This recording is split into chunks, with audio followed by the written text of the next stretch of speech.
Quantum mechanics में सबसे पहले आप लोगों ने फिलॉसफी ऑफ क्वांटम मैकेनिक्स पढ़ा। उसके बाद आप लोगों ने ऑपरेटर अलजेब्रा को अच्छे से पढ़ा। ऑपरेटर अलजेब्रा को पढ़ते वक्त आप लोगों ने कम्यूटेटर के ऊपर और हर्मिटिसिटी के ऊपर अच्छा खासा फोकस किया। उसको पढ़ने के बाद आप लोगों ने आइगन वैल्यू इक्वेशन पढ़ा। आइगन वैल्यू इक्वेशन के अंदर आपने आइगन फंक्शन और आइगन वैल्यू की भी बात की। उसके बाद आप लोगों ने प्रोबेबिलिटी और नॉर्मलाइजेशन के कंसेप्ट को अच्छे से पढ़ा और उससे रिलेटेड आपने बहुत सारे क्वेश्चन किए। उसके बाद आप लोगों ने एक्सपेक्टेशन वैल्यू और एवरेज वैल्यू के कंसेप्ट को भी देखा और आपने वहाँ पर आइगन वैल्यू इक्वेशन की हेल्प से अपने वैल्यू ऑफ ऑब्जर्वेबल को निकालना भी सीखा। आज की क्लास के अंदर हम लोग पढ़ने वाले हैं कि आपके क्वांटम मैकेनिक्स के अंदर क्या क्या पोस्टुलेट हैं और किस तरीके से आप लोग पूरी क्वांटम केमिस्ट्री के अंदर उन पोस्टुलेट का यूज़ करने वाले हो। तो चलिए शुरू करते हैं आज की क्लास।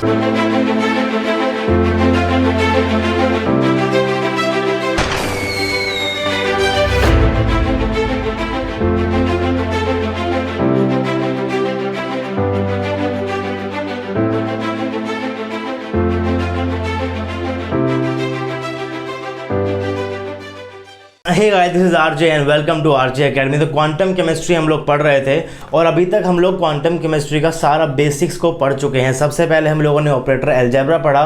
ऑपरेटर अलजेब्रा के अंदर हम लोगों ने कम्यूटेटर के ऊपर और हर्मिटिसिटी के ऊपर अच्छा खासा फोकस किया और आप लोगों को भी उसके ऊपर अच्छा खासा फोकस करना है क्योंकि वो पार्ट बहुत इंपॉर्टेंट है। वहाँ से क्वेश्चंस एग्जाम के अंदर पूछे जाते हैं। उसको पढ़ने के बाद हम लोगों ने आइगन फंक्शन पढ़ा, आइगन वैल्यू पढ़ा, आइगन वैल्यू इक्वेशन पढ़ा और उसके बाद हम लोगों ने प्रोबेबिलिटी का कंसेप्ट देखा, हम लोगों ने नॉर्मलाइजेशन का कंसेप्ट देखा और उससे पहले हम लोग एवरेज वैल्यू और एक्सपेक्टेशन वैल्यू का कंसेप्ट भी देख चुके हैं। तो जितना भी अभी तक हमने पढ़ा है इन सब को हम लोग बोलते हैं बेसिक्स ऑफ क्वांटम केमिस्ट्री, जो आपने कवर कर लिया है। आज ही क्लास के अंदर हम लोग पढ़ने वाले हैं कि आखिर पोस्टुलेट ऑफ क्वांटम केमिस्ट्री क्या है और बेसिकली अभी तक जितना भी आप लोगों ने पढ़ा है बस पोस्टुलेट के अंदर उसको वर्डिंग के अंदर, स्टेटमेंट के अंदर वहाँ पर लिखा हुआ है। यानी कि जितनी क्लास हमने अभी तक पढ़ी है उन सभी क्लासेस का आज सारा के सारा कंक्लूजन जो है वो लिखा हुआ है पोस्टुलेट्स के अंदर। इन टोटल आपके पास 6 पोस्टुलेट है क्वांटम केमिस्ट्री के। तो चलिए पढ़ते हैं इनको बारी बारी से कि आखिर क्या पोस्टुलेट हमसे कह रहे हैं और समझते हैं हर एक पोस्टुलेट को। अगर आप लोगों ने मेरी क्लासेस अभी तक आप लोगों ने मेरे सारे लेक्चर्स को अच्छे से फॉलो किया है तो आपको सारे पोस्टुलेट बहुत अच्छे से समझ में आएंगे। लेकिन अगर आप डायरेक्टली इस लेक्चर को फर्स्ट टाइम देख रहे हो, डायरेक्ट आप लोग पोस्टुलेट ऑफ क्वांटम केमिस्ट्री पढ़ने आए हो, तो प्लीज़ आप लोग पहले पीछे जाइए और मेरे बाकी सारे लेक्चर्स को देख कर आइए ताकि आपको क्वांटम केमिस्ट्री के पोस्टुलेट्स अच्छे से समझ में आए। अब चलिए स्टार्ट करते हैं। जो आप स्क्रीन के ऊपर देख सकते हैं, जो आपका पहला जो पोस्टुलेट है, पहला पोस्टुलेट क्वांटम केमिस्ट्री का है the state of quantum mechanics particle. The state of quantum mechanics particle is generally described by a function psi rt through a very important property probability. अब हम लोग प्रोबेबिलिटी को पढ़ चुके हैं, हम लोगों को ये पता है कि फंक्शन क्या कर रहा है क्वांटम मैकेनिक्स के अंदर। हम लोगों को ये भी पता है कि क्वांटम मैकेनिक्स के अंदर कैसे पार्टिकल होते हैं, वो कैसे पार्टिकल होते हैं। तो सबसे पहले हम लोगों ने पढ़ा था फिलोसफी ऑफ क्वांटम मैकेनिक्स, जहाँ पर मैंने आपको बताया था कि हम लोग इंटरेस्टेड हैं behaviour of microscopic matter when it is in motion. हम लोग कैलकुलेट करना चाहते हैं, डिटरमाइन करना चाहते हैं behaviour of microscopic matter when it is in motion. अब माइक्रोस्कोपिक मैटर से हम लोग यहाँ पर डील कर रहे हैं इलेक्ट्रॉन के साथ, क्योंकि केमिस्ट्री के अंदर तो आपके पास इलेक्ट्रॉन आने वाले हैं। तो हम लोग बात कर रहे हैं इलेक्ट्रॉन की। तो इलेक्ट्रॉन का आपको पता है कि इलेक्ट्रॉन का जो मास होता है वो मास बहुत कम होता है। अगर उसका मास बहुत कम होता है इसका मतलब उसका वेव नेचर ज़्यादा है, पार्टिकल नेचर कम है। अगर उसका वेव नेचर ज़्यादा है तो जब भी आपका पार्टिकल मोशन के अंदर होगा तो उसके कोरस्पॉन्डिंग आपके पास एक वेव इक्वेशन निकल कर आने वाली है और उस वेव इक्वेशन के सॉल्यूशन को हम क्या बोलते हैं, वेव फंक्शन बोलते हैं। तो ये आपका वेव फंक्शन था। उसके बाद आपने कहा था कि क्लासिकल मैकेनिक्स के अंदर तो आपके पास डायरेक्ट फॉर्मूलेस थे वैल्यू ऑफ ऑब्जर्वेबल को कैलकुलेट करने के लिए, लेकिन क्वांटम मैकेनिक्स के अंदर आपके पास क्या है, ऑपरेटर्स हैं। उसके बाद आप लोगों ने ऑपरेटर्स को भी पढ़ा। उसके बाद आपने कहा कि ऑपरेटर्स और फंक्शन मिलकर आपको वैल्यू ऑफ ऑब्जर्वेबल को दे देंगे। तो यहाँ पर आपको लिखा हुआ है the state of quantum mechanics particle is generally described bye a function psi R T. Describe by function मतलब जब भी आपका कोई माइक्रोस्कोपिक मैटर मोशन के अंदर होगा तो उसके कोरस्पॉन्डिंग एक वेव इक्वेशन होगी और उसका सॉल्यूशन क्या होगा, आपके पास फंक्शन होगा। तो वो फंक्शन आपको सारे के सारे बताएगा स्टेट क्वांटम मैकेनिक्स पार्टिकल के बारे में कि क्या वो पार्टिकल है, क्या उसकी वैल्यू है, क्या उसकी पोटेंशियल एनर्जी की वैल्यू है, क्या उसकी काइनेटिक एनर्जी की वैल्यू है, वो सब चीज़ें बताएगा आपको वो वेव फंक्शन। उसके बाद आपने कहा कि through a very important property probability. तो जब हम लोगों ने प्रोबेबिलिटी कंसेप्ट को देखा था, मैंने आपको वहाँ पर बताया था कि फंक्शन डायरेक्टली आपको एज सच कुछ भी नहीं बताता, आपको प्रोबेबिलिटी बताता है। आपको बताएगा कि probability of finding electron in a particular region, या तो आपको पता चल जाएगा कि इस पर्टिकुलर रीजन के अंदर इलेक्ट्रॉन है या नहीं, अगर है तो कितने % चांस है यहाँ पर होने के। अगर मैं बात करता हूँ किन्हीं वैल्यूज़ की, काइनेटिक एनर्जी की वैल्यू की, पोटेंशियल एनर्जी की वैल्यू की, तो वो इन सब ऑब्जर्वेबल की भी आपको डायरेक्ट वैल्यूज़ नहीं देता, वो आपको देता है एवरेज वैल्यू और एक्सपेक्टेशन वैल्यू। तो उन सब चीज़ों की बात हम लोग कर चुके हैं प्रोबेबिलिटी और एवरेज वैल्यू एक्सपेक्टेशन वैल्यू के टॉपिक के अंदर, जहाँ पर हम लोगों ने देखा था कि किस तरीके से आप लोग प्रोबेबिलिटी को डिटरमाइन करते हो और किस तरीके से आप लोग एक्सपेक्टेशन वैल्यू को कैलकुलेट करते हो। उसके बाद वहाँ पर हमने पढ़ा था कि जो आपका प्रोबेबिलिटी का फॉर्मूला होता है वो क्या होता है, psi star Sai D tau. अब यहाँ पर आपके पास पहली बार साई को मैंने लिखा है साई आर टी।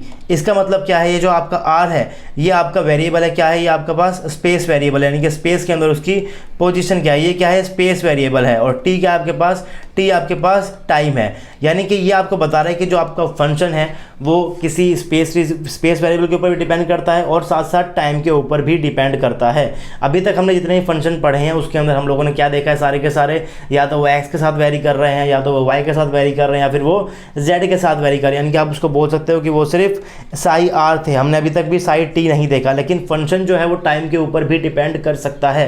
कैसे करेगा उसकी बात थोड़ी देर के अंदर करने वाले हैं। तो मान के चलिए कि जो आपका जो फंक्शन होता है उसके अंदर स्पेस वेरिएबल भी होता है और टाइम डिपेंडेंट भी आपका फंक्शन होता है। तो प्रोबेबिलिटी क्या हो जाएगी, psi star R T into में psi R T D tau. D tau पर क्या था, यहाँ पर आपका वॉल्यूम एलिमेंट था। अब आपका यहाँ पर जो मैं कह रहा था कि आपके पास जो यहाँ पर साई था, ये साई कैसा होना चाहिए, साई आपके पास नॉर्मलाइज्ड होना चाहिए। नॉर्मलाइज होने का मतलब क्या है, अगर आप प्रोबेबिलिटी निकालोगे ओवर एंटायर रीजन तो आपके पास वो 1 निकल कर आना चाहिए। इन सब चीज़ों की बातें हम लोग कर चुके हैं। अगर आप लोग पहली बार इस लेक्चर के अंदर आए हैं तो मैं आपसे रिक्वेस्ट कर रहा हूँ कि आप प्लीज़ पहले के जाकर लेक्चर देखिए, उनको समझिए और उसके बाद आप लोग पोस्टुलेट ऑफ क्वांटम केमिस्ट्री को समझना शुरू कीजिए। क्वांटम केमिस्ट्री के अंदर पहली क्लास के अंदर आपको पोस्टुलेट ऑफ केमिस्ट्री नहीं समझाई जाती, पहले आपको बेसिक्स पता ही होने चाहिए। उसके बाद बात करते हैं अगले पोस्टुलेट की। अगला पोस्टुलेट क्या है, for every observable in classical mechanics there correspond a linear Hermitian operator in quantum mechanics. Operator कैसा आपके पास, लीनियर और हर्मिशियन है। इसकी बात भी हम लोग कर चुके हैं कि क्वांटम मैकेनिक्स के अंदर जितने भी आपके पास ऑपरेटर होने वाले हैं वो या तो लीनियर ऑपरेटर होंगे और हर्मिशियन ऑपरेटर भी होंगे। हर्मिशियन ऑपरेटर क्या होता है आपको पता है, लीनियर ऑपरेटर क्या होता है ये भी आपको पता है। तो सेकंड पोस्टुलेट आपसे कह रहा है कि क्लासिकल मैकेनिक्स के अंदर जितने भी आपके पास ऑब्जर्वेबल्स थे, पोजीशन था, मोमेंटम था, काइनेटिक एनर्जी था, पोटेंशियल एनर्जी था, उन सब के कोरस्पॉन्डिंग हमारे पास क्वांटम मैकेनिक्स के अंदर डायरेक्ट फॉर्मूलेस तो नहीं है, लेकिन हमारे पास उन सब के कोरस्पॉन्डिंग ऑपरेटर्स हैं। और जब हम उन ऑपरेटर को ऑपरेट करने वाले हैं वेव फंक्शन के ऊपर तो आपके पास वैल्यू ऑफ ऑब्जर्वेबल निकल कर आ जाएगी। तो पहला पोस्टुलेट आपको बता रहा था कि मोशन ए कोरस्पॉन्डिंग वेव फंक्शन है। सेकंड पोस्टुलेट आपको बता रहा है कि आपके पास हर एक ऑब्जर्वेबल के कोरस्पॉन्डिंग आपके पास ऑपरेटर है। अब थर्ड जो आपके पास पोस्टुलेट है वो आपको बता रहा है the only observed value is eigen the only observed value is eigen value if operator correspond to a observable and function correspond to motion follows eigen value equation. A psi equal to क्या, A Sai, यानी कि यहाँ पर ए Sai operator है, ए operator Sai equal to क्या, A Sai. Eigen value को पढ़ते हुए मैंने आपको वहाँ पर कहा था कि आपके पास आइगन वैल्यू फंक्शन क्या होते हैं। आइगन वैल्यू फंक्शन आपके पास, आइगन वैल्यू इक्वेशन वो इक्वेशन होते हैं, वो फंक्शन को आप लोग आइगन फंक्शन बोल सकते हो जिसके ऊपर आप लोग ऑपरेटर को लगाओगे तो वो अपनी आइडेंटिटी को लूज ना करे। तो आपने साई के ऊपर ऑपरेटर को लगाया और आपके पास वापस से साई निकल कर आ गया, इसको आप क्या बोलते हो, आइगन फंक्शन बोलते हो। अगर आपके पास कोई ऑपरेटर, अगर आपके पास कोई ऑपरेटर और कोई फंक्शन मिलकर, अगर आपके पास कोई ऑपरेटर और कोई फंक्शन मिलकर आइगन वैल्यू इक्वेशन को सेटिस्फाई कर रहे हैं तो उसके कोरस्पॉन्डिंग आपके पास जो आइगन वैल्यू होती है, उसके कोरस्पॉन्डिंग जो आपके पास आइगन वैल्यू होती है वो आपकी वैल्यू ऑफ ऑब्जर्वेबल होती है। वो आपकी क्या होती है, वैल्यू ऑफ ऑब्जर्वेबल होती है। फॉर एन एग्जांपल, अगर आप काइनेटिक एनर्जी का ऑपरेटर लगाओगे किसी फंक्शन के ऊपर और अगर मान लो कि काइनेटिक एनर्जी का ऑपरेटर और जो फंक्शन आप लोग ले रहे हो, मान लीजिए आप 1D बॉक्स का ले रहे हो, हम लोग इसकी बात कर चुके हैं कि काइनेटिक एनर्जी का ऑपरेटर और 1D बॉक्स का वेव फंक्शन मिलकर आपके पास आइगन वैल्यू इक्वेशन को सेटिस्फाई करते हैं। तो इस केस के अंदर जो आपके पास यहाँ पर जो आपके पास आइगन वैल्यू इक्वेशन आई थी, जो आपके पास ये आइगन वैल्यू इक्वेशन आई थी, ये काइनेटिक एनर्जी आपको बताएगा कि आपकी काइनेटिक एनर्जी क्या है। तो अगर आपके फंक्शन और आपका ऑपरेटर मिलकर आइगन वैल्यू इक्वेशन को सेटिस्फाई कर रहे हैं तो उसके कोरस्पॉन्डिंग जो आपके पास आइगन वैल्यू है वो आपकी वैल्यू ऑफ ऑब्जर्वेबल होती है। ये आप बात कर रहे हो पोस्टुलेट नंबर 3 के अंदर। जबकि हम लोग ये बात पहले ही कर चुके हैं कि जब आपके पास कोई भी ऑपरेटर और कोई भी wave function eigen value equation को करता है, आइगन वैल्यू इक्वेशन को सेटिस्फाई करता है, तो उसके कोरस्पॉन्डिंग आइगन वैल्यू आपके पास क्या होती है, उसकी ऑब्जर्वेबल की वैल्यू होती है। हम लोगों ने वहाँ पर काइनेटिक एनर्जी की निकाल कर देखी थी, फिर हमने मोमेंटम की निकाल कर देखी जो कि वहाँ से नहीं निकली। अब जब मोमेंटम की वहाँ से नहीं निकली तो हमने मोमेंटम के लिए क्या यूज़ किया, हमने मोमेंटम के लिए यूज़ किया एवरेज वैल्यू कंसेप्ट। ये चीज़ लिखी हुई है पोस्टुलेट नंबर 4 के अंदर।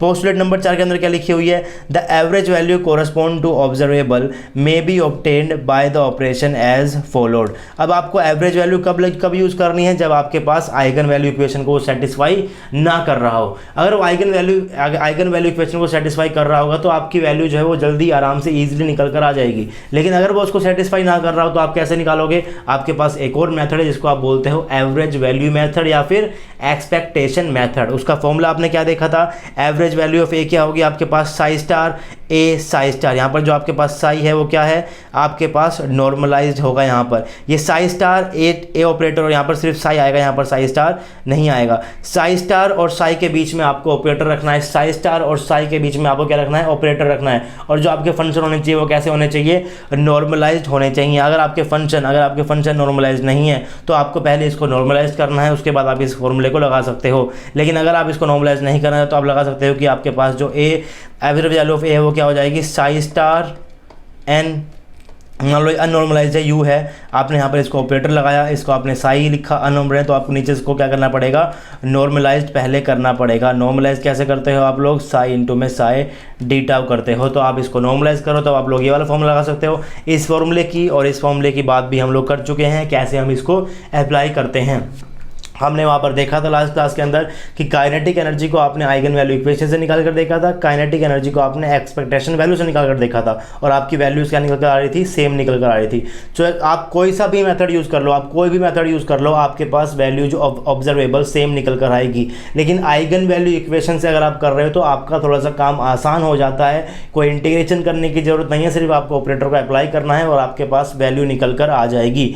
लेकिन अगर आपका ऑपरेटर और आपका wave function eigen value equation को फॉलो ना करते हो तो आपके पास एक और मेथड है जिसको postulate number 4 of quantum chemistry में आपको बताया गया है और जो हम लोग पढ़ चुके हैं। तो ये चारों की चारों जो पोस्टुलेट अभी तक आपने पढ़े हैं 1 2 3 4, इन सब के कोरस्पॉन्डिंग हमने अब तक जितने भी लेक्चर्स देखे हैं क्वांटम केमिस्ट्री के, शायद आई थिंक 8 से लेकर 9 लेक्चर्स आ चुके हैं क्वांटम केमिस्ट्री के, उन सब के अंदर हमने जितना भी पढ़ा है वो सारी बातें पोस्टुलेट ऑफ क्वांटम केमिस्ट्री के अंदर आपको स्टेटमेंट वाइज बताई गई है। तो अगर आपने क्लासेस को अच्छे से देखा है तो आपको पोस्टुलेट अच्छे से समझ में आ गए होंगे। अगर आपको पोस्टुलेट से समझ में आ रहे हैं तो प्लीज़ कमेंट कीजिएगा कि हाँ आपको समझ में आ रहे हैं, क्लास ठीक ठाक चल रही है क्वांटम केमिस्ट्री की। अगर मुझे पता नहीं होगा कि आपको समझ में आ रहा है नहीं आ रहा तो शायद आगे बढ़ने का कोई फ़ायदा नहीं है, इसीलिए मैं क्वांटम केमिस्ट्री को ब्रेक लेके करा रहा हूँ। तो आप लोग कमेंट करते रहिए कि आपको चीज़ें समझ में आ रही है या फिर चीज़ें समझ में नहीं आ रही, क्योंकि बहुत इंपॉर्टेंट टॉपिक है।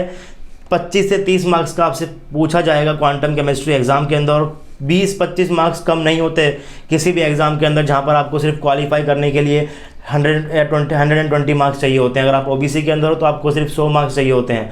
तो 20 से लेकर 30 मार्क्स बिल्कुल भी कम नहीं होते हैं। आपको इस टॉपिक को अच्छे से समझना है। तो अगर आपको कोई भी डाउट आ रहा है या फिर आपको कोई चीज़ समझ में नहीं आ रही है तो प्लीज़ कमेंट कीजिए। लेकिन अगर आपको समझ में आ रही तब भी आप मुझे बताइए कि हाँ आपको समझ में आ रहा है, ताकि मैं आगे चलता रहूँ उसी तरीके से मैं आपको आगे पढ़ाता रहूँ। तो अब बात है पोस्टुलेट नंबर 5 की।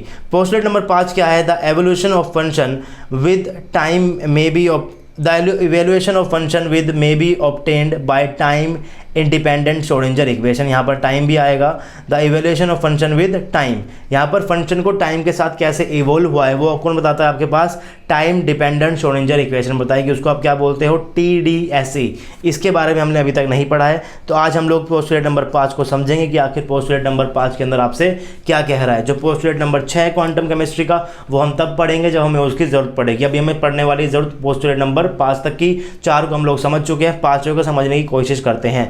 पांचवा फंक्शन क्या कह रहा है आपको, पांचवा आपको पोस्टुलेट क्या कह रहा है, the evolution of function with time may be obtained by time dependent Schrodinger equation. जो टाइम डिपेंडेंट श्रोडिंगर इक्वेशन है आपके पास, वहां से आप लोग इस चीज़ को समझ सकते हो। तो अभी के लिए मैं डायरेक्टली यूज़ कर रहा हूँ टाइम डिपेंडेंट श्रोडिंगर इक्वेशन क्या है। जैसे जैसे हम लोग क्वांटम केमिस्ट्री के अंदर आगे जाएंगे, जब हम श्रोडिंगर इक्वेशन को पढ़ेंगे, वहाँ पर हम लोग इस इक्वेशन को प्रूफ भी करेंगे कि आखिर ये चीज़ निकल कर कहाँ से आई। तो अभी के लिए मैं इसको डायरेक्टली यूज़ कर रहा हूँ कि श्रोडिंगर इक्वेशन क्या है टाइम डिपेंडेंट के लिए। तो आप यहाँ पर देख सकते हो evolution of function with time मैंने यहाँ पर लिखा हुआ है। ये आपके पास क्या है, H psi equal to iota H cut D psi by D T. ये आपके पास क्या है, फंक्शन का और टाइम के साथ रिलेशन है, ये बताया था श्रोडिंगर ने। अब इसको हम प्रूव करेंगे जब हम क्वांटम केमिस्ट्री के अंदर आगे बढ़ते हुए जाएंगे, जब हम श्रोडिंगर इक्वेशन को पढ़ेंगे। अभी के लिए हम बस इसको यूज़ कर लेते हैं, राइट। और श्रोडिंगर के कंसेप्ट से आपको ये भी पता है कि जो आपका हैमिल्टनियन ऑपरेटर होता है, जब आप इसको फंक्शन के ऊपर लगाते हो तो ये आइगन वैल्यू इक्वेशन को फॉलो करेगा, और इससे कोरस्पॉन्डिंग जो आपके पास आइगन वैल्यू होती है क्या होती है, ये आपके पास एनर्जी की वैल्यू होती है। तो आपको ये भी पता है और आपको ये भी पता है। ये आपको कहाँ से पता है, ये आपको पता चलेगा जब आप क्वांटम केमिस्ट्री के अंदर आगे जाओगे। लेकिन अभी के लिए आप याद रखो कि आपका फंक्शन टाइम के साथ किस तरीके से वेरी करता है। तो वो आपको बताया था श्रोडिंगर ने। एच साई इक्वल टू क्या होता है, iota H cut del psi upon में डेल टी। ये इसको आप इक्वेशन 1 बोल दो। उसके बाद आपको पता है कि एच साई तो आपका ई साई के भी बराबर होता है, तो इसको आप क्या बोल दो, 2 बोल दो। तो अगर आपका H psi iota H cut del psi by del T के भी बराबर है, और अगर आपका एच साई ई साई के भी बराबर है, तो जाहिर सी बात है ये दोनों भी एक दूसरे क्या होंगे, इक्वल ही रहे होंगे। तो आपने क्या किया, आपने इसको इक्वल प्रूव कर दिया। आप टेंशन मत लो, इस चीज़ को हम लोग प्रूव करेंगे आगे जाकर कि आखिर ये चीज़ कहाँ से निकल कर आई।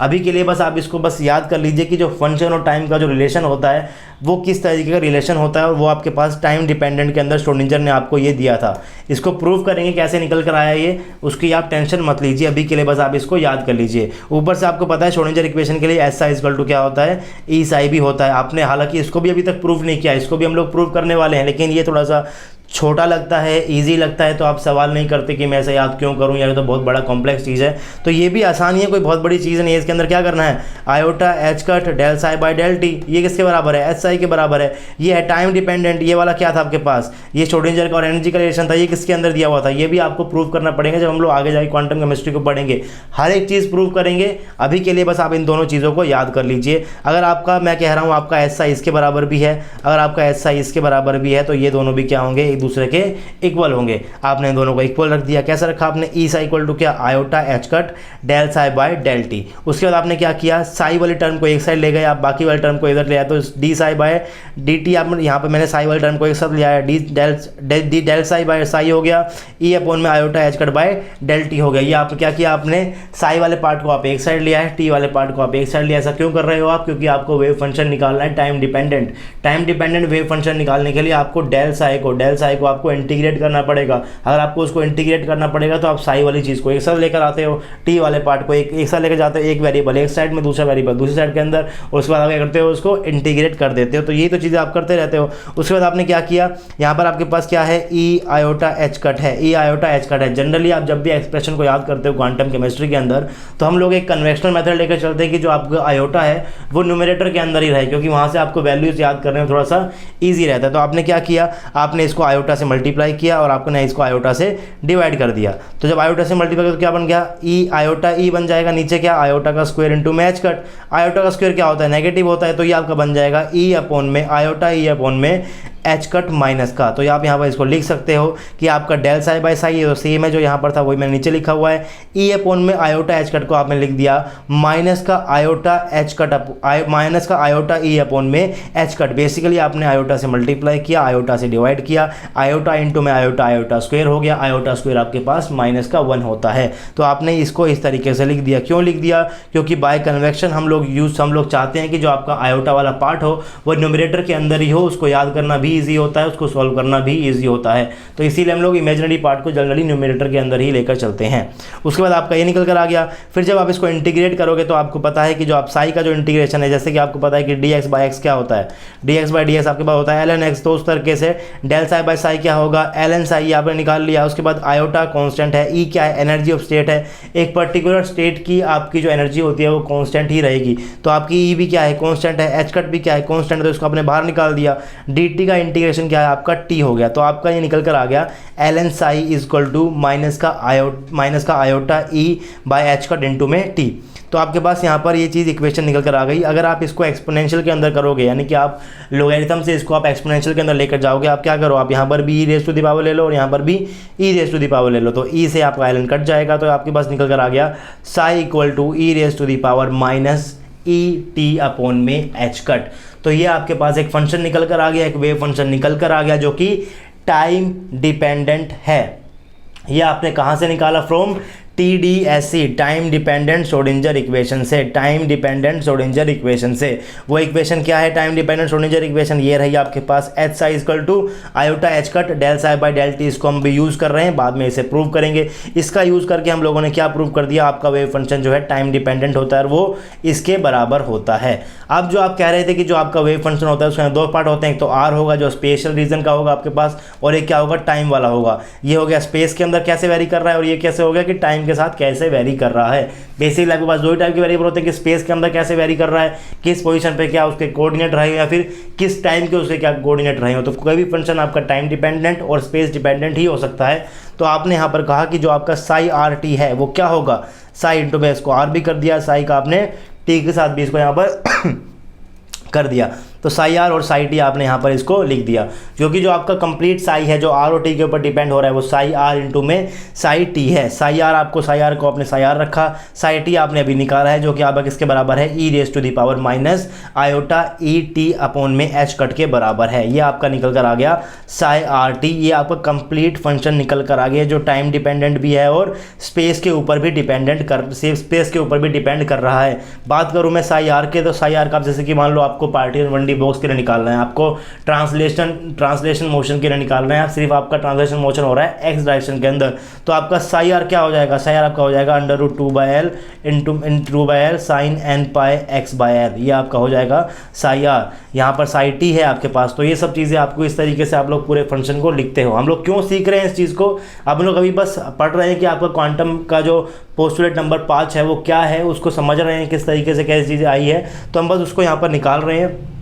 तो आपका जो साई आर टी निकल कर आया वो निकल कर आ गया साई आर इंटू में E raise to the power minus iota E T upon में एच कट। इसके ऊपर क्वेश्चन आया हुआ है नेट के अंदर। एक बार डायरेक्ट क्वेश्चन आया था कि आपको सिर्फ साई टी बताना था, आपका वेव फंक्शन टाइम के साथ कैसे डिपेंड कर रहा है, आपको सिर्फ इतना ही बताना था। आपका सीधा आंसर था E raise to the power minus iota E T upon में एच कट। तो जो भी मैं आपको पढ़ा रहा हूँ, मैं आपको एक्स्ट्रा नहीं पढ़ा रहा हूँ, जो आपका सिलेबस है सिर्फ और सिर्फ हम लोग सिलेबस के ऊपर फोकस कर रहे हैं। जो भी मैं आपको लेक्चर दे रहा हूँ हर एक लेक्चर के ऊपर से क्वेश्चन आए हुए हैं, मान के चलिए ये आप, तो क्वेश्चन यहाँ से भी आया हुआ है।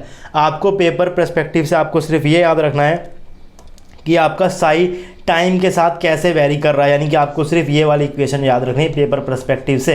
कैसे प्रूफ आया वो सब आपको याद नहीं रखना।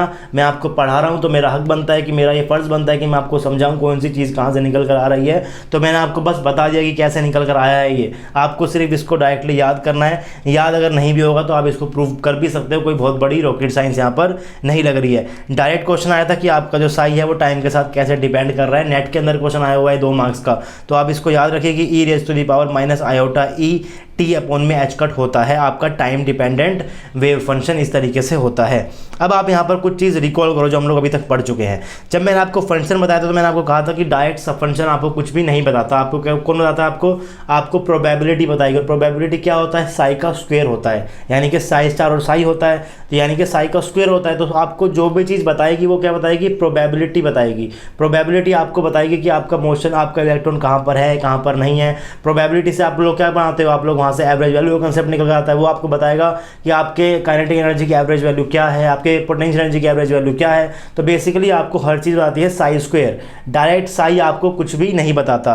और आप कह रहे थे कि जो आपका साई है वो क्या है, प्रोबेबिलिटी का एम्पलीट्यूड है, जो कि आपको कुछ भी डिस्क्राइब नहीं करता। उसके बाद आपने कहा कि साई स्टार इंटू साई क्या है, प्रोबेबिलिटी डेंसिटी है। उसके बाद आपने कहा था कि साई स्टार साई डेटा आपके पास क्या है, ये आपके पास प्रोबेबिलिटी है। ये सब हम लोग पढ़ चुके हैं प्रोबेबिलिटी के लेक्चर के अंदर। अगर आपको याद हो तो बहुत अच्छी बात है, लेकिन अगर आपको याद ना हो तो आप प्लीज़ उन लेक्चर को पढ़ते हुए आइए। क्वांटम केमिस्ट्री बहुत कनेक्टिंग है, आपने कोई एक स्टेप भी मिस किया तो आपको आगे की चीज़ फिर क्रैम करनी पड़ेगी और फिर आप बोलोगे सर मुझे तो आप भी रटवा ही रहे हो क्वांटम केमिस्ट्री के अंदर जैसे बाकी सब रटवाते हैं। तो क्वांटम केमिस्ट्री के अंदर क्रैम करने का कुछ भी नहीं है, हम बस चीज़ों को समझते हुए चल रहे हैं, कैसे कौन सी चीज़ क्या हो। डरिए मत इस चीज़ से, आपको बस हर चीज़ें पता होनी चाहिए कि क्या आपके पास क्या थी और क्या आपके पास क्या था।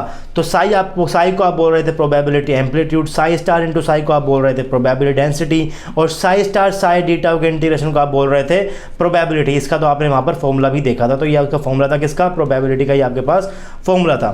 तो अब हम ये देख रहे हैं कि आपका क्या साई आपका टाइम डिपेंडेंट है, क्या आपका प्रोबेबिलिटी डेंसिटी भी टाइम डिपेंडेंट होती है, क्या आपकी प्रोबेबिलिटी भी टाइम डिपेंडेंट होती है। हम बस ये भी चेक कर रहे हैं कि कौन कौन सी चीज़ के अंदर से टाइम डिपेंडेंट होती है, क्योंकि अभी अभी आपने देखा कि आपका जो फंक्शन है जो कि आपका साई टी है, जो कि आपका क्या है प्रोबेबिलिटी एम्पलीट्यूड है, ये आपका टाइम डिपेंडेंट है, ये आपका क्या है टाइम डिपेंडेंट है। लेकिन साथ साथ आप ये भी बोल रहे हो कि खाली साई आपको कुछ भी नहीं बताता, आपको जो चीज़ बताएगा वो कौन बताता है, प्रोबेबिलिटी डेंसिटी या फिर प्रोबेबिलिटी। आप प्रोबेबिलिटी कंसेप्ट से आप लोग बाकी सब चीज़ों को निकालते हो। तो आपको अब ये देखना है कि क्या आपकी प्रोबेबिलिटी भी टाइम डिपेंडेंट है या फिर वो टाइम डिपेंडेंट नहीं है।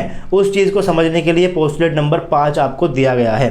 तो यहाँ पर आपको पता है, आपको क्या पता है, आपका जो साई आर टी है वो क्या है, साई आर इंटू में साई टी है, और साई टी क्या था आपके पास, E raise to the power minus E T upon में एच कट। तो मैंने इसको सारा यहाँ पर इसको इस तरीके से लिख दिया। अब आपको पता है कि अगर आपके फंक्शन के अंदर इमेजिनरी पार्ट है यानी कि आयोटा है, तो अगर आप फंक्शन कॉन्जुगेट लोगे तो आपका आयोटा की जगह माइनस आयोटा लग जाएगा, सिंपल सी बात है। तो आपका साई स्टार आर टी क्या हो जाएगा, साई स्टार आर, साई का भी आपने कॉन्जुगेट ले लिया, ई प्लस आयोटा का आपने क्या माइनस आयोटा क्या कर दिया आपने प्लस का आयोटा कर दिया, ई टी अपॉन में एच कट। तो ये आपके पास साई स्टार हो गया, अभी तक कोई नई बात नहीं की। उसके बाद आप क्या निकाल रहे हो, आप लोग निकाल रहे हो प्रोबेबिलिटी डेंसिटी, क्योंकि आपको पता है कि जो एम्पलीट्यूड है तो आपका टाइम डिपेंडेंट निकल गया। ये क्या निकल गया, टाइम डिपेंडेंट आपका निकल गया। ये आपका क्या है, ये आपका टाइम डिपेंडेंट है। अब आप चेक कर रहे हो कि आपकी प्रोबेबिलिटी डेंसिटी भी टाइम डिपेंडेंट होती है। तो आपने क्या किया, आपने डेंसिटी का फॉर्मूला है क्या है, psi star R T into psi R T, psi star into में E raise to the power iota E T by H cut. ये मैंने रखा साई स्टार की वैल्यू, साई की वैल्यू क्या रखोगे आप, साई की वैल्यू आपकी है साई आर इंटू में E raise to the power minus iota E T upon में एच कट। साई आर और साई आर को आप यहाँ से कॉमन ले लो, साई आर आपका यहाँ पे आ गया, e raise to the power क्या लिखोगे, e raise to the power e T upon में एच, ये माइनस का है आयोटा ई टी अपॉन में एच कट। तो ये प्लस का माइनस का कट जाएगा, e raise to the power 0 बचा, ये आपके पास क्या हो जाएगा 1 आ जाएगा। तो साई स्टार आर और साई आर आपका बच गया, साई स्टार आर और साई आर आपका बच गया। यहाँ पर आपके पास कहीं भी टाइम वाली टर्म बची ही नहीं। तो आप बोल सकते हो कि जो आपका प्रोबेबिलिटी डेंसिटी है वो इंडिपेंडेंट ऑफ टाइम है, इंडिपेंडेंट ऑफ टाइम है। हम लोग अभी तक जो भी वैल्यूज़ निकाल रहे थे वहाँ पर हमने टाइम का जिक्र नहीं किया, लेकिन हमने वैल्यूज़ को निकाल लिया। इसका मतलब हम लोग उसे टाइम इंडिपेंडेंट मान के चल रहे थे, लेकिन आपने अभी भी डिस्कवर किया कि जो आपका फंक्शन होता है वो तो टाइम डिपेंडेंट होता है। तो अब आप चेक कर रहे हो कि जो चीज़ें आपने निकाली थी, तो क्या आपने प्रोबेबिलिटी का यूज़ करके, प्रोबेबिलिटी के फॉर्मूले को यूज़ करके आपने जिन जिन ऑब्जर्वेबल की वैल्यू को निकाला था, तो उसके अंदर तो आपने प्रोबेबिलिटी के फॉर्मूले को टाइम डिपेंडेंट नहीं लिया। तो हम यहाँ पर प्रूव कर रहे हैं कि आपकी प्रोबेबिलिटी टाइम के ऊपर डिपेंड करती ही नहीं है। अगर वो टाइम के ऊपर डिपेंड करती ही नहीं है तो जो जो वैल्यूज़ हमने निकाली है वो सारी की सारी क्या है, ठीक है, हम उसे एज सच यूज़ करते हुए चले जाएंगे। तो आपने देखा कि आपकी जो प्रोबेबिलिटी डेंसिटी है यानी कि साई स्टार आर टी और साई आर टी आपका आपका इंडिपेंडेंट ऑफ टाइम निकल कर आ गया है। अब चेक करते हैं कि क्या आपका प्रोबेबिलिटी टाइम डिपेंडेंट है या फिर वो टाइम इंडिपेंडेंट है। तो प्रोबेबिलिटी का फॉर्मूला क्या होता है, integration of Sai star R T Sai R T D tau. अब आपको पता है कि जो आपकी ये वाली टर्म है, कौन सी टर्म, साई आर टी और psi R T, psi star R T और साई आर टी आपकी अभी अभी आपने चेक किया कि सिर्फ इतनी टर्म तो आपके पास टाइम इंडिपेंडेंट निकल कर आ रही थी। इसका मतलब अगर आपका डी टाउ टाइम डिपेंडेंट हुआ, अगर आपका डी टाउ टाइम डिपेंडेंट हुआ तो आपका प्रोबेबिलिटी टाइम डिपेंडेंट हुआ। अगर आपका डी टाउ टाइम इंडिपेंडेंट हुआ तो आपका प्रोबेबिलिटी क्या हुआ, टाइम इंडिपेंडेंट हुआ। इसका मतलब क्या कि D tau tells us whether probability depends on time और नॉट। यानी कि यहाँ पर डिसाइडिंग फैक्टर क्या है, डी टाउ है। डी टाउ क्या था हमारा, डी टाउ आपका था वॉल्यूम एलिमेंट। अब देखिए, आप समझने की कोशिश कीजिए, आप कह रहे हो कि आपका जो इलेक्ट्रॉन है, इलेक्ट्रॉन का मास कम है, जब वो मोशन के अंदर होगा तो उसके कोरस्पॉन्डिंग एक वेव इक्वेशन होगी। अब वो वेव इक्वेशन कैसी होगी उसके बारे में बात करते हैं। आप कह रहे हो कि आपके इलेक्ट्रॉन का मास कम है, अगर उसका मास कम है तो उसका वेव नेचर ज़्यादा है, अगर उसका वेव नेचर ज़्यादा है तो जब वो मोशन के अंदर होगा तो उसके कोरस्पोंडिंग आपके पास एक वेव इक्वेशन होगी। अब बात करते हैं कि आखिर वो जो वेव इक्वेशन होगी वो कैसी वेव इक्वेशन होगी, क्योंकि आपके पास दो टाइप की वेव पॉसिबल है। कौन कौन सी वेव पॉसिबल आपके पास स्टैंडिंग वेव होती है और आपके पास ट्रैवलिंग वेव भी होती है। स्टैंडिंग वेव होती है और ट्रैवलिंग वेव होती है। पहले डिफरेंस समझते हैं कि आखिर स्टैंडिंग वेव क्या होती है और ट्रैवलिंग वेव क्या होती है। मान लीजिए आपने किसी दो पोल के ऊपर किसी रस्सी को आपने ऐसे बांध दिया, पहले मैं बाकी सब कुछ मिटा देता हूँ। मान लीजिए आपने क्या किया, दो पोल के ऊपर आपने इस रस्सी को बांध दिया। मान लीजिए कि आपने एक साइड बांध दिया है, मान लीजिए एक साइड आपने बांध दिया है और एक साइड आप खड़े हो, आपने इसके ऊपर रस्सी को बांध दिया है और यहाँ से आपने रस्सी को पकड़ा हुआ है और आपने रस्सी को झटका दिया, राइट। आपने रस्सी को क्या दिया, झटका दिया। तो जाहिर सी बात है कि रस्सी आपकी कुछ इस तरीके से मूव करेगी, इस तरीके से मूव करेगी। तो ये आप पे क्या होते हैं, ये आपके होते हैं नोड, ये आप पे क्या होते हैं, नोड होते हैं। इन्हें आप क्या बोलते हो, नोड बोलते हो। बेसिक डेफिनेशन बता रहा हूँ मैं आपको कि स्टैंडिंग वेव और ट्रैवलिंग वेव की क्या होती है। आपने वही वॉल के ऊपर रस्सी है, यहाँ पर आपने इसको झटका दिया तो यहाँ पर बीच बीच में कहीं कहीं नोड बनेंगे। मान लीजिए कि 10 सेकंड बाद आप फिर से आए, आपने फिर झटका दिया। अगर सेम उसी पोजीशन के ऊपर फिर से आपकी वेव कुछ इस तरीके से गई और सेम उसी पोजीशन के ऊपर आपके नोड जनरेट हुए, तो आप बोलते हो कि आपकी इस टाइप की वेव क्या है, स्टैंडिंग वेव है। अगर आप 1 घंटे बाद आए, आपने फिर झटका दिया और फिर से उसी पोजीशन के ऊपर आपके नोड जनरेट हो गए, तो उसे आप क्या बोलते हो, स्टैंडिंग वेव बोलते हो। इंटेंसिटी कम ज़्यादा हो सकती है लेकिन नोड का प्लेसमेंट सेम होना चाहिए। मान लीजिए आपकी इंटेंसिटी इतनी बढ़ गई, आपने ज़्यादा तेज़ दिया, आपकी इंटेंसिटी बढ़ गई, उससे फ़र्क नहीं पड़ता, लेकिन नोड आपके उसी जगह पे होने चाहिए। अगर आपके नोड सेम जगह पर आ रहे हैं, चाहे अभी घुमाओ, 1 घंटे बाद करो, 2 घंटे बाद करो, 3 घंटे बाद करो, तो उस टाइप की वेव को आप क्या बोलते हो, स्टैंडिंग वेव बोलते हो। लेकिन अगर नोड्स ने अपनी प्लेस को चेंज किया, नोड की प्लेसमेंट को आपने चेंज कर दिया, जैसे कि आपने सुबह 11 बजे रस्सी को हिलाया, कहीं पोजीशन के ऊपर नोड आए, उसके बाद आप 11:30 बजे फिर से आए, आपने फिर से उसको हिलाया, तो अगर आपकी नोड की पोजीशन चेंज हो गई तो उस वेव को आप क्या बोलते हो, ट्रैवलिंग वेव बोलते हो। जहाँ पर नोड ट्रैवल कर रहे हैं, अपनी प्लेस को छोड़कर दूसरी पोजीशन के ऊपर जा रहे हैं, फिर दूसरी से तीसरी पोजीशन के ऊपर जा रहे हैं, उसको आप क्या बोलते हो, ट्रैवलिंग वेव बोलते हो। बेसिक डेफिनेशन है स्टैंडिंग वेव और ट्रैवलिंग वेव की। अब आपका जो स्टैंडिंग वेव होता है, उसके लिए जो आपका डी होता है वो इंडिपेंडेंट ऑफ टाइम होता है, क्योंकि आप चाहे 11 बजे बजाओ, आप चाहे 11 बजे उसको रस्सी को हिलाओ, आप 12 बजे रस्सी को हिलाओ, या फिर आप 1 बजे रस्सी को हिलाओ, आपके नोड क्या है, सेम पोजीशन के ऊपर, हर टाइम के ऊपर आपके नोड क्या है, सेम है। यानी कि टाइम के ऊपर आपका वेव फंक्शन, यानी कि वेव की जो इक्वेशन है वो डिपेंड नहीं कर रही। तो अगर आपकी वेव स्टैंडिंग वेव है तो आपके जो डेटा होगा वो इंडिपेंडेंट ऑफ टाइम होगा। इस बात को आप समझ गए। लेकिन अगर आपकी जो वेव है वो ट्रैवलिंग वेव हुई, अगर वो ट्रैवलिंग वेव है तो टाइम के साथ साथ उसके नोड चेंज हो रहे हैं। नोड चेंज होने का मतलब क्या, एक बार आपकी वेव जो है वो कुछ इस तरीके से रही होगी, एक बार जो आपकी वेव है वो कुछ इस तरीके से रही होगी, और अगली बार जो आपकी वेव है वो कुछ चेंज हो गई, वो कुछ इस तरीके से हो गई, आपके जो नोड है वो चेंज हो गए, पोजीशन की चेंज हो गई। तो आपको क्या लगता है कि जो इस वाली वेव की इक्वेशन है, इसकी वेव इक्वेशन और इसकी वेव इक्वेशन क्या होगी, अलग अलग होगी। अगर आपकी वेव इक्वेशन चेंज हो गई तो उसका मतलब क्या, टाइम के साथ साथ वो चेंज हो रही है। तो वहाँ पर आपका जो फंक्शन है टाइम के ऊपर क्या हो रहा है, डिपेंड हो रहा है। वहाँ पर आपका जो डेटा है वो टाइम के ऊपर क्या हो रहा है, डिपेंड हो रहा है। तो यही मैं आपसे कह रहा हूँ, अगर आपके पास स्टैंडिंग वेव है, जहाँ पर आपके नोड की पोजीशन चेंज नहीं होती, वहाँ पर जो आपका डेटा है वो क्या होगा, इंडिपेंडेंट ऑफ टाइम होगा। लेकिन अगर आपके पास वेव ट्रैवलिंग वेव है तो उसके अंदर जो आपका डेटा होता है वो टाइम के ऊपर डिपेंड होता है, उसे आप बोलते हो डिपेंडेंट ऑन टाइम। अब बात करते हैं कि क्वांटम केमिस्ट्री के अंदर हम इनमें से कौन सी वेव को यूज़ करते हैं, किस वेव को हम लोग यूज़ करते हैं।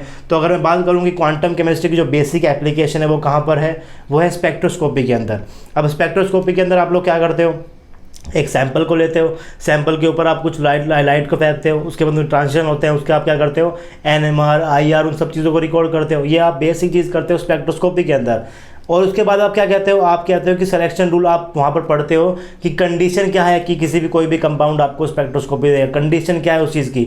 3 कंडीशन आप लोग वहाँ पर पढ़ते हो। पहली कंडीशन क्या पढ़ते हो आप लोग, बोर फ्रीक्वेंसी कंडीशन पढ़ते हो। दूसरी कंडीशन क्या पढ़ते हो, सिलेक्शन रूल पढ़ते हो। तीसरी कंडीशन क्या पढ़ते हो, पॉपुलेशन रेशो पढ़ते हो। ये तीनों चीज़ पढ़ते हो स्पेक्ट्रोस्कोपी के पहले लेक्चर के अंदर। आपको ये बताया जाता है कि बोर कंडीशन क्या होती है, सिलेक्शन रूल क्या होता है और पॉपुलेशन रेशो क्या होता है। अब बात करते हैं सिर्फ पहली वाली चीज़ की। पहली चीज़ क्या है, बोर फ्रीक्वेंसी वाली बात की बात करते हैं। हम कह रहे हैं कि क्वांटम केमिस्ट्री का सबसे ज़्यादा एप्लीकेशन स्पेक्ट्रोस्कोपी फील्ड के अंदर है, और स्पेक्ट्रोस्कोपी आपका कंपाउंड तभी देता है जब वो क्या करता है, बोर फ्रीक्वेंसी रीजन को सेटिस्फाई करता है। अब बोर फ्रीक्वेंसी रीजन क्या होती है, आपके पास कोई दो एनर्जी लेवल्स होते हैं, उनके बीच में कुछ गैप होता है, फिर आप कहते हो कि आपको इसी एनर्जी की, जिसके जितना इन एनर्जी लेवल के बीच में गैप है, आपको सेम उतनी ही एनर्जी बाहर से प्रोवाइड करनी पड़ेगी। अगर आपने सेम उतनी ही एनर्जी प्रोवाइड कर दी तो आपका ट्रांजिशन हो जाता है। ये आपने बहुत बेसिक बात करते हो बोर फ्रीक्वेंसी रीजन के अंदर।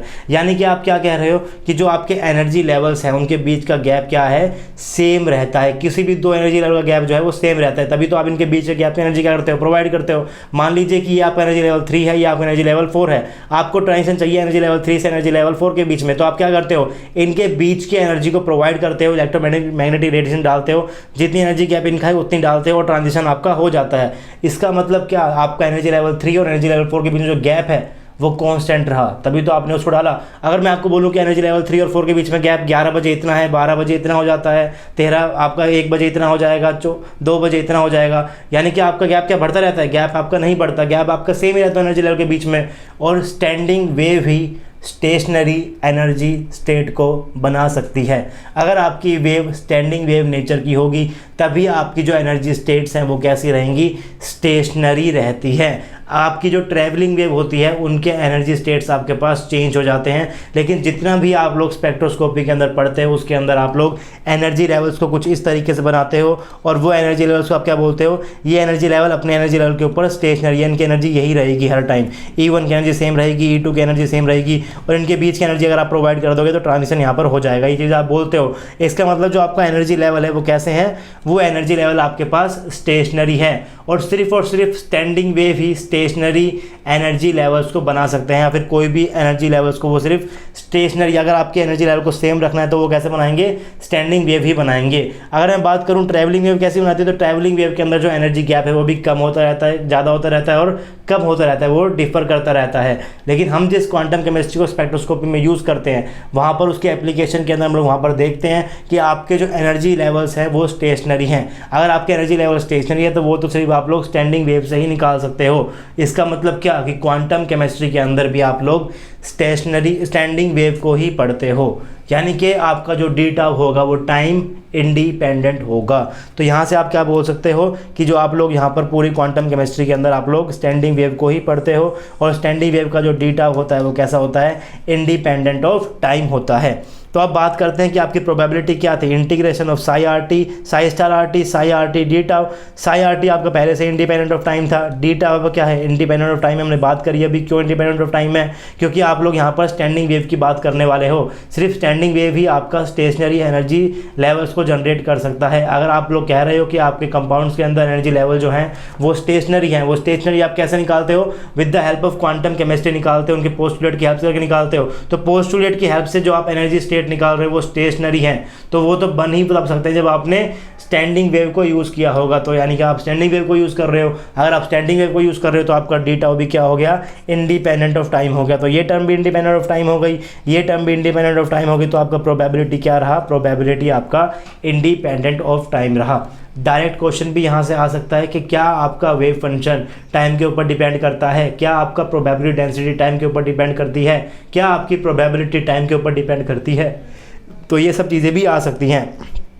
तो कंक्लूजन क्या लिख रहा, हमें सिर्फ ये चीज़ याद रखनी है, अभी तक हमने जो कुछ भी पढ़ा उसको हमने याद, चाहे आपको हो ना हो, हमें याद कर रखना है कि जो आपका फंक्शन होता है वो टाइम डिपेंडेंट होता है। टाइम डिपेंडेंट के साथ साथ आपको ये याद रखना है कि आपका साई टी क्या था, साई टी आपका क्या था वो आपको याद रखना है, टाइम के साथ साथ वो कैसे वेरी कर रहा था। उसके बाद आपको याद रखना है कि साई स्टार साई यानी कि प्रोबेबिलिटी डेंसिटी आपकी टाइम इंडिपेंडेंट होती है, और आपका Sai star Sai data probability क्या होती है, आपकी टाइम इंडिपेंडेंट होती है। और आप ये भी याद रखिए कि क्वांटम केमिस्ट्री के अंदर हम लोग जो जिस वेव की बात कर रहे हैं वेव आपके पास स्टैंडिंग वेव है।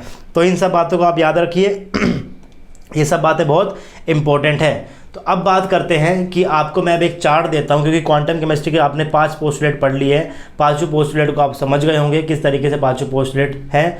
अब हम लोग आगे बढ़ रहे हैं, हम मॉडल्स पढ़ने वाले हैं। क्वांटम केमिस्ट्री में कौन कौन से मॉडल्स आपको गिवन है, पार्टिकल एंड बॉक्स है, आपके पास हाइड्रोजन एटम है, आपके पास SHO है, और आपके पास रिजिड रोटर है। तो हम लोग उन चारों के चारों मॉडल्स को काफ़ी अच्छे से, काफ़ी डिटेल के अंदर पढ़ने वाले हैं, हर एक चीज़ को प्रूव करते हुए पढ़ने वाले हैं। तो अगर हमें वो चीज़ पढ़नी है तो पहले हम उनसे रिलेटेड कुछ बातों को याद कर लेते हैं। उसके लिए मैं आपके पास एक चार्ट लेकर आया हूँ, इस चार्ट को आपको याद करना है। हालांकि ये चार्ट आपको देखने के अंदर बहुत मुश्किल लग रहा होगा, इसके एक एक कॉलम को, एक एक रो को हम लोग प्रूफ करेंगे, और जब हम इसे प्रूफ करेंगे तो आपको ये वैसे ही याद हो जाएगा। तो जब हम इसे प्रूफ करेंगे फिर हम इसका यूज़ करेंगे। इससे अच्छा आप एक बार इसको नज़रों के सामने से निकालो, एक बार निकालोगे तभी आपको ये चीज़ें याद हो जाएंगी। बस आपको यही तो चीज़ याद करनी है। आपको ऑपरेटर के अंदर क्या याद करना था, कुछ भी याद नहीं करना था। सारे के सारे कॉम्यूटेटर आपको पता ही है, सारे के सारे हर्मिटियन चार्ट आपको पता ही है। तो सब कुछ याद तो अभी तक आपने किया नहीं है, आपको सिर्फ ये टेबल याद करनी है, किस तरीके से आप लोग क्वांटम केमिस्ट्री के अंदर आगे बढ़ने वाले हो।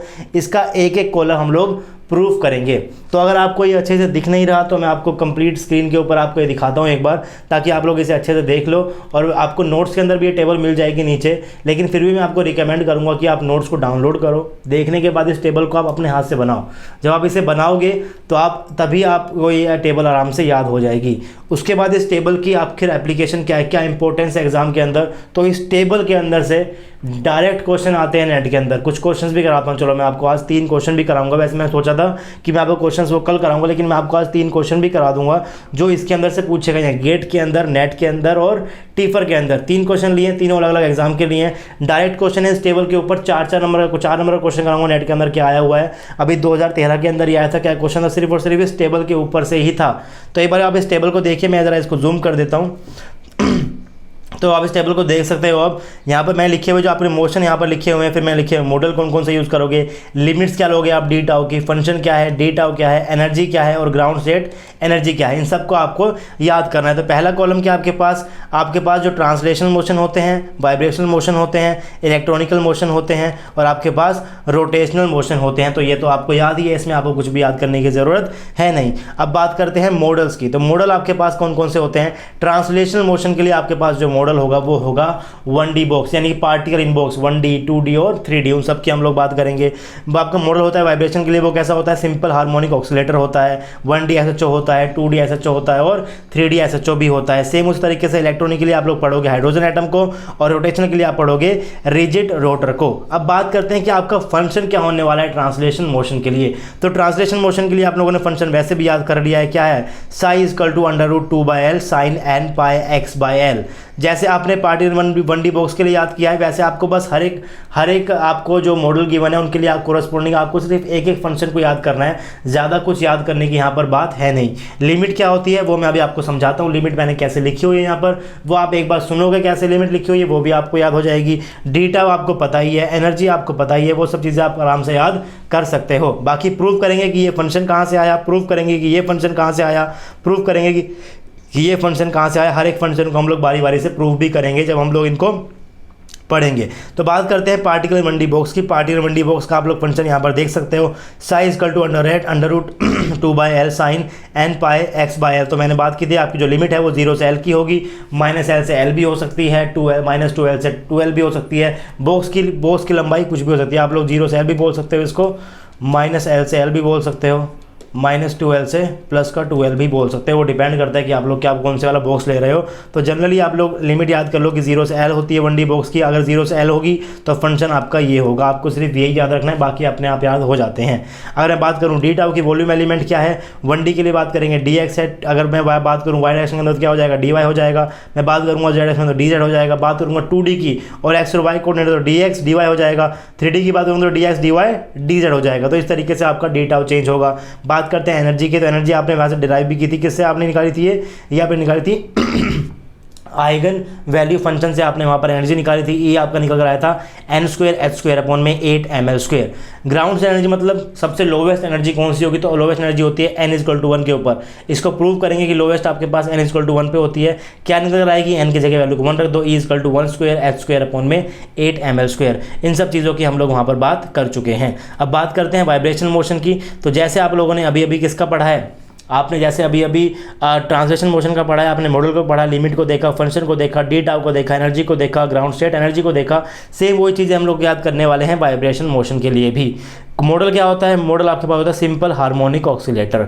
1D SHO होने वाला है, 2D SHO होने वाला है और 3D SHO भी होने वाला है। बात करते हैं पहले फंक्शन की। तो फंक्शन मैंने यहाँ पर लिखा हुआ है साइज 0, यानी कि मैंने ग्राउंड स्टेट की बात की है और SHO के केस के अंदर जो ग्राउंड स्टेट होती है वो n=0 के ऊपर होती है, ना कि n=1 के ऊपर होती है। n=0 की ग्राउंड स्टेट होती है SHO के अंदर, n=1 पे ग्राउंड स्टेट होती है हमारी किसके अंदर, पार्टिकल इन बॉक्स के अंदर। पार्टिकल इन बॉक्स के अंदर जो ग्राउंड स्टेट होती है वो n=1 के ऊपर होती है।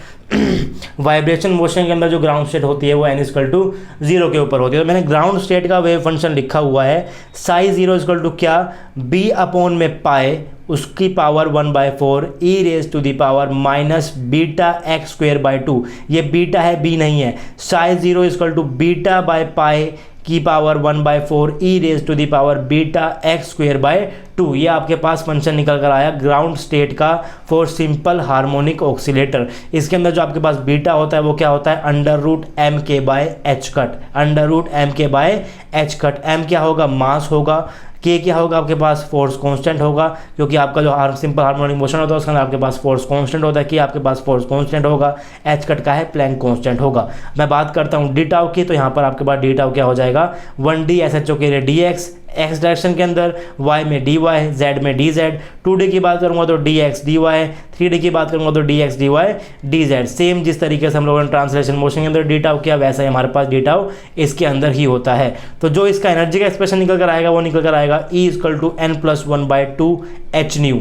म्यू क्या होता है इसके अंदर, 1/2π √k/m। इसको भी आप लोग पहले पढ़ चुके हो, 12th क्लास के फिजिक्स की बात है ये, कि आपका म्यू होगा 1/2π √k/m। के आपका फोर्स कांस्टेंट, m आपका मास, और आपका ये म्यू निकल कर आ जाएगा। तो ये होती है हमारे पास एनर्जी का जनरल फंक्शन किसी भी एनर्जी लेवल के लिए, क्या आपकी एनर्जी निकलने वाली है। अगर मैं बात करता हूँ ग्राउंड स्टेट की, तो ग्राउंड स्टेट आपको पता है कि n=0 के ऊपर आपकी ग्राउंड स्टेट होती है वाइब्रेशन मोशन के अंदर, तो आपकी एनर्जी निकल कर आएगी 1/2 h न्यू, इसकी ग्राउंड स्टेट एनर्जी हो जाएगी। फिर बात करते हैं नेक्स्ट मोशन की, कौन सा मोशन आपके पास नेक्स्ट, इलेक्ट्रॉनिकल मोशन है। अभी तक जो हमने दो मोशन पढ़े, कौन कौन से पढ़े हमने अभी तक पढ़े ट्रांसलेशनल और वाइब्रेशनल। इन दोनों मोशन के अंदर आपने यूज़ क्या किया है, कार्टेशियन कोऑर्डिनेट को आपने यूज़ किया है। कार्टेशियन कोऑर्डिनेट को यूज़ किया है, यानी कि जो आपके पास यहाँ पर डी टाउ है वो निकल कर आए थे dx की फॉर्म के अंदर।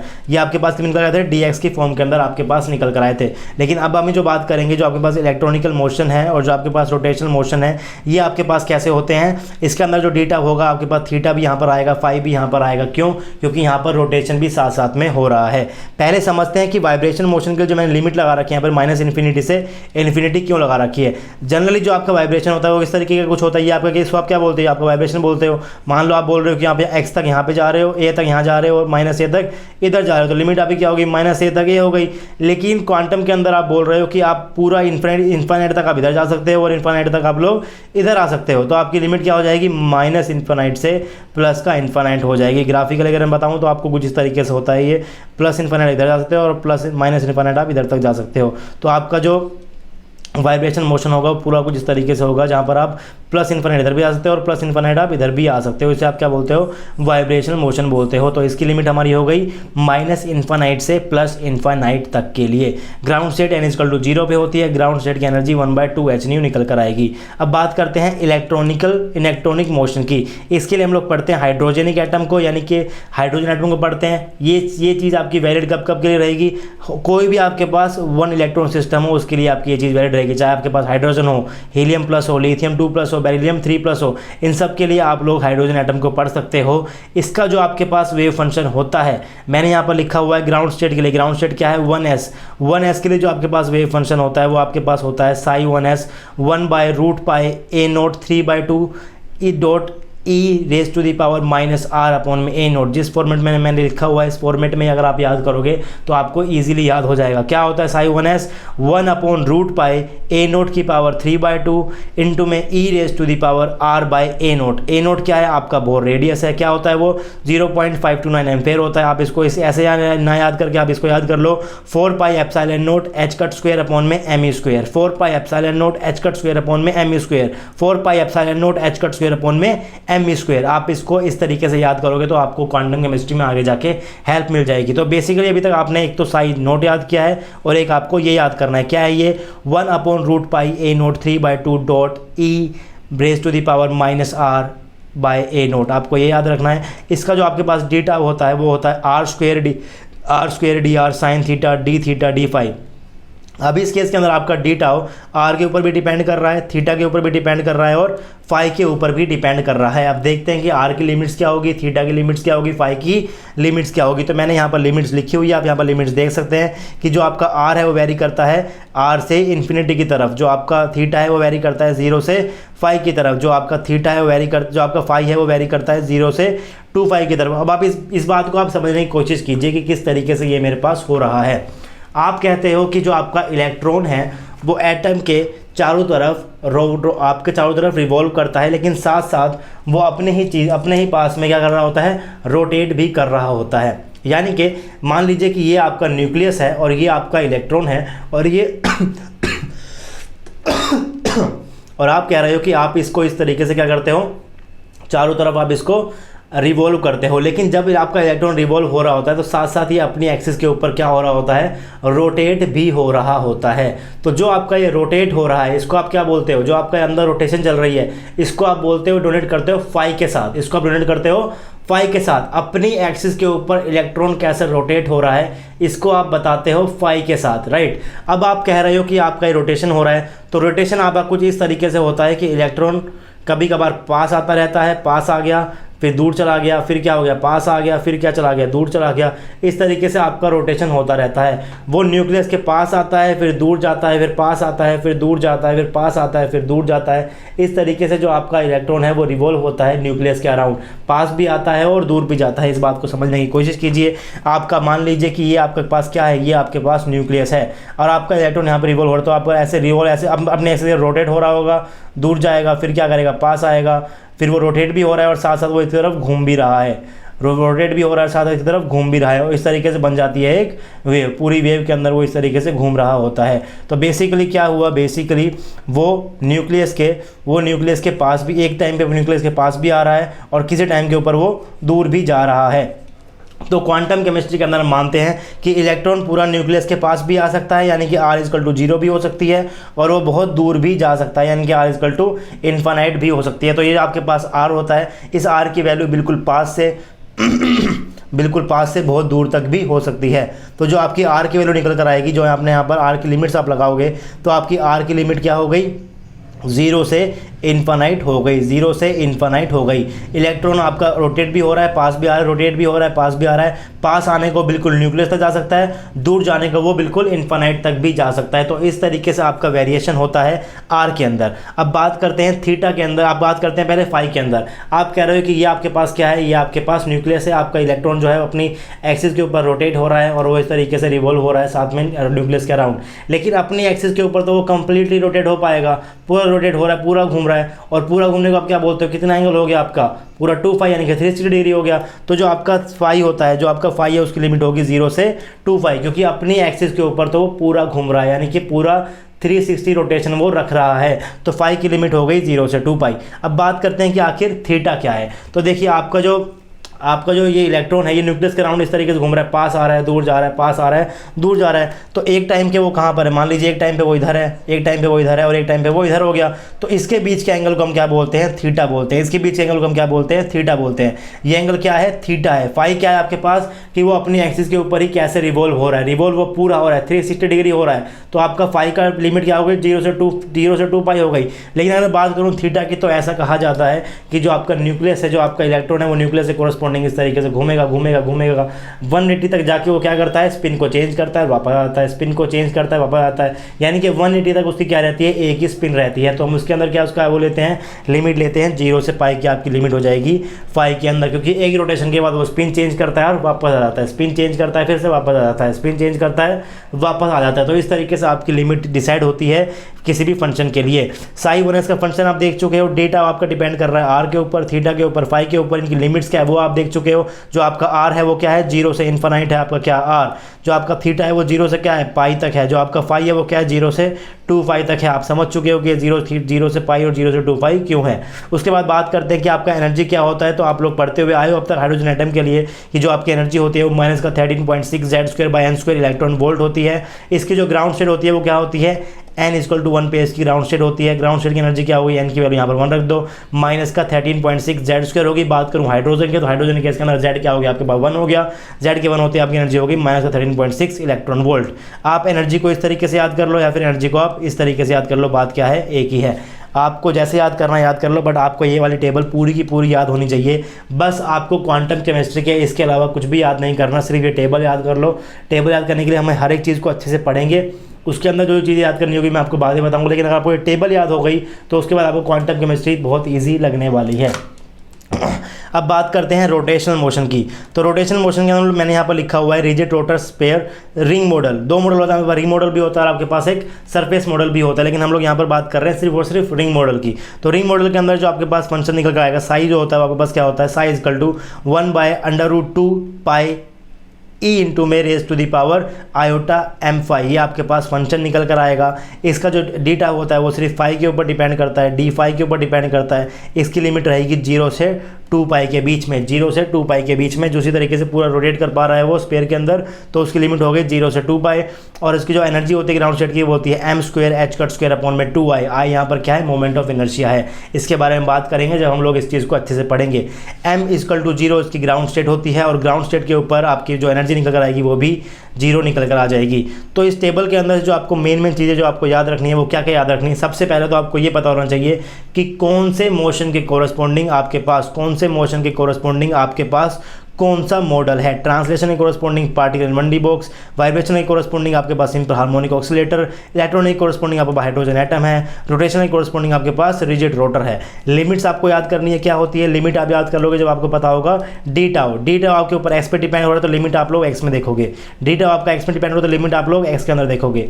डी टाउ आपका आर के ऊपर, थीटा के ऊपर, फाई के ऊपर डिपेंड हो रहा है तो लिमिट भी आप लोग थीटा, आर और फाई तीनों के लिए देखने वाले हो। डेटा आपका फाई के ऊपर डिपेंड हो रहा है तो लिमिट भी आप लोग फाई के ऊपर देखोगे।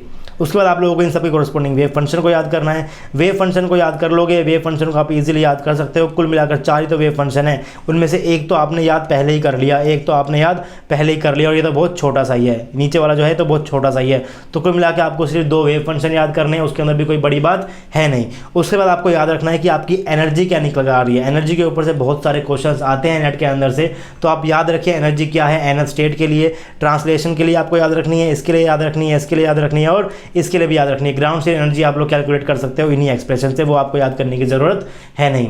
लेकिन यहाँ पर सोचने वाली बात यह है कि ग्राउंड स्टेट एनर्जी आप यहाँ पर देखो कि इस केस के लिए भी 0 नहीं आई है, यहाँ पर कोई वैल्यू निकल कर आएगी। आपकी वाइब्रेशन के लिए भी 0 नहीं है, यहाँ पर भी कोई वैल्यू निकल कर आएगी। आपकी इलेक्ट्रॉनिकल के लिए भी 0 नहीं है, यहाँ पर भी तो आपकी वैल्यू निकल कर आई है। लेकिन रोटेशनल मोशन की ग्राउंड स्टेट की एनर्जी क्या होती है, 0 होती है। ये डायरेक्ट क्वेश्चन आ सकता है कि कौन से मोशन के कोरस्पॉन्डिंग उसके ग्राउंड स्टेट के अंदर एनर्जी क्या होती है, 0 होती है। तो डायरेक्ट आंसर वहाँ पर क्या हो जाएगा, रोटेशनल मोशन हो जाएगा। तो इस नोट डिस्क्रिप्शन बॉक्स में जाइए, नोट्स को लीजिए, नोट्स के अंदर आपके पास ये चार्ट मिल जाएगा। चार्ट को देखिए, चार्ट को देखकर अपना खुद का चार्ट बनाइए और उसको आराम से याद कर लीजिए। नेक्स्ट क्लास से पहले क्वांटम केमिस्ट्री की आप इसको याद कर लो तो आपको बेनिफिट होगा पूरी क्वांटम केमिस्ट्री के अंदर। ये जितनी भी चीज़ मैंने यहाँ पर लिखी हुई है, जितनी भी चीज़ मैंने यहाँ पर लिखी हुई है, इन सब चीज़ को प्रूव करेंगे। इन सब चीज़ों को प्रूव करेंगे तो क्रैम हम लोग कुछ भी नहीं कर रहे हैं यहाँ पर। अभी बस हम लोग उसे पढ़ने वाले हैं। पढ़ने से पहले आप लोगों को चीज़ याद होगी तो पढ़ने में थोड़ी सी आसानी हो जाएगी आप लोगों के लिए। अब मैं आपसे क्यों कह रहा हूँ कि ये चार्ट बहुत इंपॉर्टेंट है। क्वेश्चन डायरेक्ट आते हैं, 4-4 नंबर के आते हैं। क्वांटम केमिस्ट्री में समझने की चीज़ ज़्यादा है, लेकिन जो क्वेश्चन आ जाते हैं, क्वेश्चन जो आते हैं वो बहुत बेसिक आते हैं। अगर आपने चीज़ों को समझा होगा अच्छे से तो आप क्वेश्चन विद इन 30 सेकंड्स कर लोगे। क्वेश्चन बहुत ईजी आते हैं क्वांटम के। देखिए क्वेश्चन यहाँ पर देखिए, the function of SHO is given as, ये आपको फंक्शन गिवन था, क्या गिवन था, साई नोट, यानी कि n = 0 का फंक्शन गिवन है, e⁻⁴ आपसे पूछा गया कि a जो है आपका, ये a डिपेंड्स ऑन के एज, क्या डिपेंड किस तरीके से करेगा, कि आपके पास क्या है, फोर्स कांस्टेंट है आपके पास के, कैसे वो डिपेंड करेगा। तो किस तरीके से CSIR नेट दिसंबर 2013 के अंदर 4 मार्क्स का क्वेश्चन आता है। तो इसने आपको क्या दिया है, ये SHO का फंक्शन दिया है, साइन नोट e⁻⁴ आपका पता है कि इसके अंदर सिर्फ क्या है, ये आपका वेरिएबल पार्ट है। जैसे कि आपने जो अभी टेबल देखी है, इस टेबल के आपके अंदर आप देखिए अच्छे से, इस टेबल के अंदर आपके पास फंक्शन के अंदर एक तो वेरिएबल पार्ट है और एक कांस्टेंट पार्ट है, एक वेरिएबल पार्ट है और एक कांस्टेंट पार्ट है, एक वेरिएबल पार्ट है और एक कांस्टेंट पार्ट है। तो हर एक फंक्शन के अंदर आपके पास क्या होता है, एक वेरिएबल पार्ट होता है और एक कांस्टेंट पार्ट होता है। अगर आपके साथ में कोई कांस्टेंट है, इसका मतलब क्या, आपका फंक्शन नॉर्मलाइज भी है, इस तरीके से भी आप समझ सकते हो। लेकिन आपके फंक्शन के अंदर एक कांस्टेंट पार्ट होता है और एक वेरिएबल पार्ट होता है। अब इस क्वेश्चन को आप ध्यान से देखिए। इस क्वेश्चन के अंदर आपको क्या दिया गया है, जो आपका साइन नोट है वो साइन नोट आपका है e⁻−ax², यानी कि आपको सिर्फ वेरिएबल पार्ट दिया गया है। तो ठीक है, आपने क्या किया, जो आपको फंक्शन गिवन है आपने इसको कंपेयर कर दिया, जो फंक्शन आपको याद है, सिर्फ वेरिएबल पार्ट गिवन है तो आप सिर्फ वेरिएबल पार्ट से ही कंपेयर कर लीजिए। आपने इसको कंपेयर कर लिया। यहाँ से आप बोल सकते हो कि जो आपका a है वो तो माइनस का β/2 के बराबर है, x² माइनस यहाँ भी है, x² माइनस यहाँ भी है, तो मतलब क्या आपका जो a है वो β/2 के बराबर है। बीटा क्या होता है आपका mk² हो जाएगा, यहाँ पर नीचे का 2 भी आएगा, 1/2 भी आएगा। लेकिन आपको निकालना क्या है, सिर्फ डायरेक्टली प्रोपोर्शनल किसके है, तो यहाँ से आ गया कि जो a है वो डायरेक्टली प्रोपोर्शनल है के √k के बराबर आपका डायरेक्टली प्रोपोर्शनल है, यानी कि k की पावर 1/2। सिर्फ कंपेयर करना है आपको, अगर फंक्शन याद हो तो सिर्फ कंपेयर करना है। सीधे 4 नंबर का क्वेश्चन आया तो टेबल के अंदर से क्वेश्चन ऐसे ही आते हैं पेपर के अंदर से, आपको टेबल अच्छे से पूरी याद होनी ही चाहिए। एक क्वेश्चन देखते हैं, गेट का क्वेश्चन है ये। क्वेश्चन क्या है, the function of particle in a box is given as, ये आपको फंक्शन गिवन है a sin nπx/a if the length of the box is 200 metre, यानी कि आपको लेंथ दे रखी है। Then what is the value of a, आपने जो फंक्शन पढ़ा है वो कैसे पढ़ा है आपने, √2/l sin nπx/l। तो आप यहाँ पर l लेके चल रहे थे लंबाई बॉक्स की, यहाँ पर इसने क्या बोल दिया, उसको a बोल दिया। वो कुछ भी बोल सकता है, उससे क्या फ़र्क पड़ता है, वो तो लेंथ है बॉक्स की, वो कॉन्स्टेंट ही रहने वाली है। उसने क्या बोला आपसे, length of box is 200 nanometre, यानी कि उसने a की वैल्यू दी है 200 नैनोमीटर।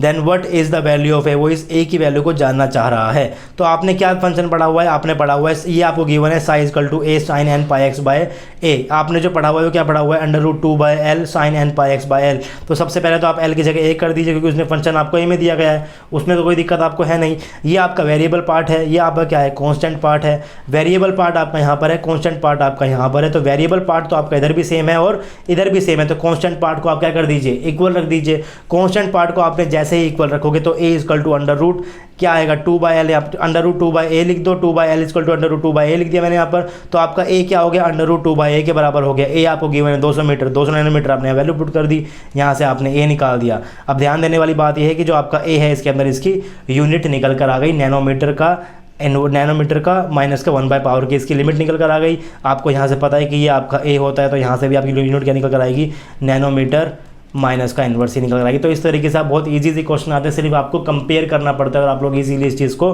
कर पाओगे।